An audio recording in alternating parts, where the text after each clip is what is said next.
are we going to end up in day 2 with another very quick sprint race, 200 meters. They've got a slight following wind. It's all beautifully set up here. 8 points for Tamari Davis from that 100. Look great. Can she produce something in the 200?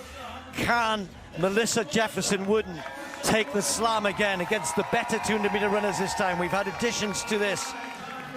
Great race. Daryll Neita is one of our racers and knows that she really needs to step up here if she wants to get in amongst the big money. The Brit is certainly capable of doing that. Brittany Brown, medalist in Paris, medalist at the World Championships back in Doha 2019, running well. Wasn't as sharp in the 100 as she would have liked. Was Gabby Thomas close enough? She was 4th. Big favorite to win this 200. What happens behind her if she does win? Where do the others finish? How many points are they going to get?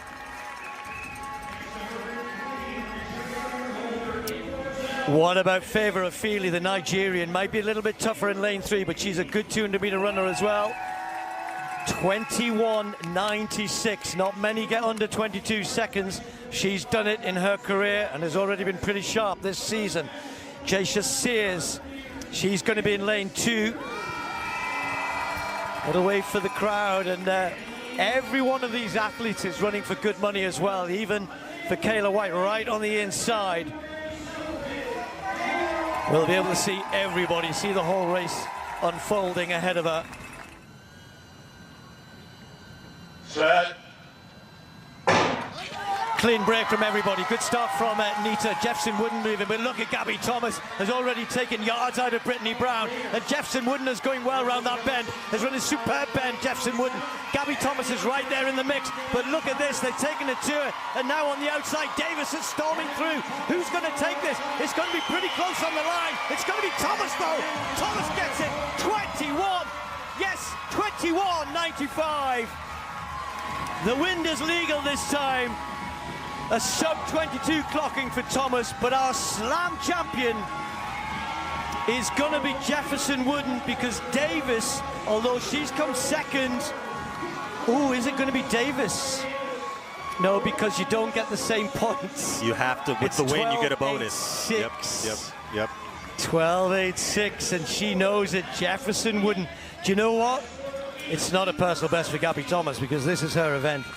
Davis, personal best. Jefferson Wooden, personal best. I think change up a little bit, right? For that. She had to work She did. Like I really said, hard in for lane that. 4, it's a little bit tougher for someone as tall as Gabby Thomas, but it's funny how things change up a little bit. People usually look up at the scoreboard to see their times, but now they're looking at the points. They want to know if they have enough points to win the slam, and Melissa Jefferson Wooden coming out with another slam championship. The first person to defend their slam championship. At this point, who's going to win? Yeah, exactly. And like I said, it was tight for Gabby around that turn in lane 4, and she didn't come off the turn in front. She had to use her maintenance, those long legs, to get through to the line before everyone else. Right now, it's anyone's race, but anyone who knows the 200 would know that it's just a matter of time before Gabby opens up those long limbs and comes through. Look at Melissa at the latter part of the race. It's something that she's going to have to work on. I saw it at the end of the 100 as well. When she is getting to the line and needs to get there faster, she rolls her shoulders. She's not going to get the same extension and the same trajectory off of her stride if she does that. You know what? When there's 100K up for grabs, roll your shoulders. We're all going to roll our Just give shoulders, it right? everything. Yeah. Doesn't matter. If the form goes, she's fighting for it. That's the point. I think she knew, because Davis came back, and all of a sudden she's under pressure, because Haddo Feely popped in there into 3rd as well, who was charging in lane 3. Could have all been different anyway. Yep. There is our slam champion. Melissa, you are now 2 for 2 as slam champions. What does that mean to you? It's a testament to all the work I've been putting in. You know, my goal for this year is to literally focus on me, no matter how hard I work. Sometimes it's just not enough for everybody, but my goal this year is to prove to everybody what I can do. You talked about you have to be comfortable being uncomfortable. What makes you uncomfortable in this league, and how are you overcoming it? Just, you know, stepping out of my comfort zone. There's a lot of well-renowned and, you know, grounded women in the 200, and, you know, I'm not known to be a 200 runner, so I'm pushing the boundaries. I'm seeing what I got out there. The Miami track sizzled under the sun as the women's 200 meters turned into a thrilling spectacle at the latest Grand Slam track meet.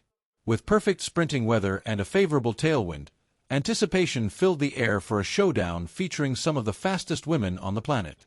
The spotlight was firmly on Gabby Thomas, the reigning queen of the 200 meters and defending Grand Slam champion from Jamaica. Positioned in lane 4, Thomas faced a formidable challenge, but once the gun went off, she demonstrated her trademark power and precision. Navigating the curve with control and attacking the straightaway, she powered across the line in 21.95 seconds, wind legal and among the year's quickest marks. Trailing closely, Tamari Davis produced the performance of her career, claiming second in 22.05 seconds, a massive personal best that confirmed her rapid rise in global sprinting. In third came Melissa Jefferson, fresh off her 100-meter triumph earlier in the event, who clocked another lifetime best of 22.15 seconds. While she didn't capture the win, Jefferson's consistent top finishes secured her enough points to remain atop the Grand Slam standings, making her the first athlete ever to successfully defend the overall title. Further down the field, Nigeria's Favour Offaly placed fourth, displaying solid form and determination, while Britain's Daryll Neita showed flashes of potential but couldn't quite match the leader's pace.